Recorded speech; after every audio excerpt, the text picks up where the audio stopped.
What's up, everybody? Welcome back to the El Pearly channel. Today we're going to have a little bit of like a fragrance guide for dummies, if you could call it that. Basically, we're just going to go over a few things that I feel like people that are getting into the hobby could definitely know. So we'll start off with something that basically makes you start asking questions before you even start spraying, which is the thing on the bottle. What is the difference between eau de toilette, eau de parfum, and parfum? So it's basically just alcohol by volume for cologne. It's basically just ABV for colognes. It's a measure of the concentration of the liquid, basically. So while it is just a measurement of concentration, a lot of companies they'll make an eau de toilette and an eau de parfum of like the same name that will smell different. It'll be like two different fragrances, but it'll keep like a central theme of it while being like a different formula, if that makes sense. Like for example, Jean Paul Gaultier Le Beau, which is an eau de toilette, and JPEG Le Beau Le Parfum, which is a parfum. They're different fragrances that share the same name, but they're differentiated by their concentration, and they're very different. Le Beau Eau de Toilette is very light, and Eau de Parfum has like a little bit of like a darkness to it. It's very nice. It's very comforting, but they have the same name, but the different concentrations. It's just something you have to keep an eye out for. I wouldn't overthink it. Like I said, it is basically just alcohol by volume.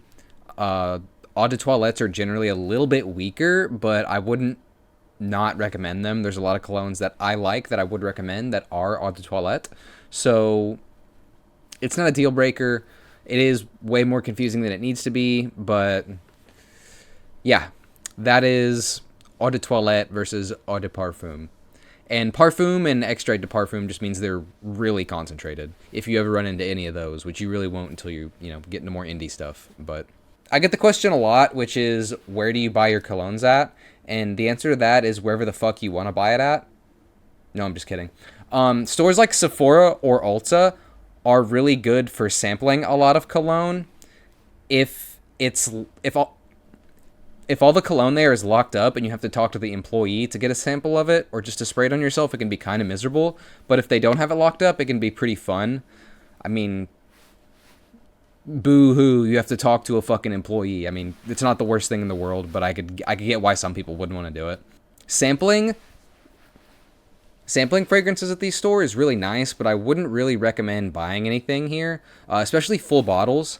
I think buying like travel sprays and stuff like that from Sephora is fine because you're not getting completely ripped off, but I would not buy a full bottle from Sephora or Ulta even if you really love the fragrance. I would only do that if you absolutely can't find it anywhere else. But Ulta and Sephora are really good with testing what will work well on your skin and stuff. Alternatively, if you have like any local stores or like a fragrance outlet or anything, they'll probably let you sample it. But like I said, I wouldn't even buy a full bottle off of like a discount site until you're absolutely sure that you love the fragrance. Until you've gone through, like a travel spray of it, I wouldn't even buy a full bottle fragrance because full bottles are extremely hard to go through, even if you're using them like consistently. When you do want to buy a full bottle though, I would recommend Fragrance X or seeing if any trustworthy shops on eBay have what you're looking for. Cologne and fragrance in general is a very commercial hobby, unfortunately, but measures like these are how I responsibly engage in the hobby, mostly through buying samples and travel sprays instead of full bottles. This is my bottle of Jazz Club. I've had it, I think I've had it for like probably about 3 years. I know the batch code is from 21, so it's about 4 years old. And I've had this for about 3 years, and I still have, and I was absolutely chewing through this at a certain point, and I still have a ton of it left. And this is a 100 milliliter bottle, so it is a lot. I think it's 100 milliliters. I'll change it in post if it's not. But yeah, I've been chewing through this for almost 3 years. This was the only cologne I wore for a while, and I was bathing in it. So, which this does last a long time. So, because which this does last a lot longer because it is pretty strong and it lasts a while, so you're not spraying a ton of it. But the point I'm trying to make here is that if you have 2 or 3 full bottles, it's going to take you forever to try and get through them. So I would really stick to samples and travel sprays until you're really positive on what you like, and then you can go into full bottle territory. On the topic of time and colognes, terrible segue, I know, shoot me. Cologne expiration, it does expire. It does expire, not really. Under good conditions, it'll last at least 5 to 10 years. Before it starts to like lose or change the scent, depending on the fragrance. I know a lot will lose a lot of the color in the juice after a few years, from what I've heard. I've really only been in the hobby for a few years, so I haven't had like a great opportunity to share my experience in this. But the bottle of Jazz Club that I mentioned earlier, like I said, I've had it for about 3 years, and it does smell a little bit different than the ones at the mall. The one I have has a lot like deeper vanilla smell in it, which I've read vanilla does tend to deepen over time. But it's a case-by-case basis. If you keep your cologne in a more optimal environment, it's not going to go bad as quick, which cologne hates sunlight and it hates humid environments. It's kind of like booze in that regard. So best place to store it is probably somewhere dark and somewhere pretty dry. I would say like your sock drawer. A sock drawer is a lot better than on top of your dresser or on your bathroom sink, which is what a lot of people tend to do. But, don't let me tell you how to live your life. You can fucking keep your cologne wherever you want to. Just keep in mind, it might change scent or lose, it might lose concentration a little bit from, the humidity. But maybe it'll smell different. Maybe it'll smell better. It's hard to know. It's not an exact science. I would not wager it's smelling better after you leaving it in the sun, but it will change it. That's not an argument. Another thing I'll bring up is fragrance layering, or like wearing multiple colognes at the same time. In reference to cologne, I am not really a big fan of fragrance layering.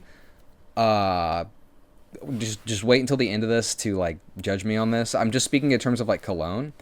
I feel like if you're having to apply more than one cologne to get the scent that you want, there is probably a better option out there that will have everything you want in one bottle. But maybe that's just me being an optimist.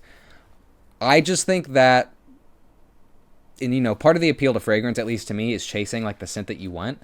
So, maybe that's why I feel that way, but I feel like it's kind of just distracting you from what you're wearing, and it's more trouble than it's worth. I mean, it's an all right idea at first, but if you're layering fragrance, and sometimes you have to keep the travel spray with you, and respray it. And speaking from experience, it can be fucking annoying. So yeah, but I'm not your dad. Do what you want. Fuck it, live your life. This is just it's my video, so I'm saying what I want, right? But like I said, I don't think that's a good idea in terms of cologne, just because of how expensive cologne is. I think with the cologne or perfume, fragrance in general price point, I think with what you're paying for it, you shouldn't have to use more than one. But in terms of like layering scents with like your body wash or like your shaving cream, essential oil, deodorant, whatever the fuck, like layering scent like that is like great. That is fantastic. You should do that to your heart's desire. I think that's great. But I don't think putting on 2 different bottles of cheap cologne is a great idea. Even though I've done it before, I've put on like Jazz Club and Versace Dreamer, and I think it worked pretty well together. But it did remind me of another fragrance I liked, which was Mystery Oud by Daniel Jossier. So, I'm not your dad, but I have mixed feelings about it. But fuck it, live your life. One last thing I'll go over is the difference between designer, niche, and dupes. Designer colognes are basically everything you'll see at a store like Ulta or Sephora. Designer fragrances are fragrances that are made by companies that don't specialize in fragrances, but they make their fragrances alongside other products. This includes brands like Gucci, Versace, Prada, Tom Ford, and many other household beauty industry names. Niche fragrances tend to refer to companies that focus almost exclusively on fragrances, often with a higher price point than designer fragrances due to just being more concentrated or more niche, or just because they fucking said so. This includes brands like Parfum de Marly, Imaginary Authors, Zerjoff, and The Zoologist. Dupes are generally very cheap fragrances, very often imitating the higher price point ones for a fraction of the cost. These are basically what line the walls of TJ Maxx, Ross, Five Below, stuff like that.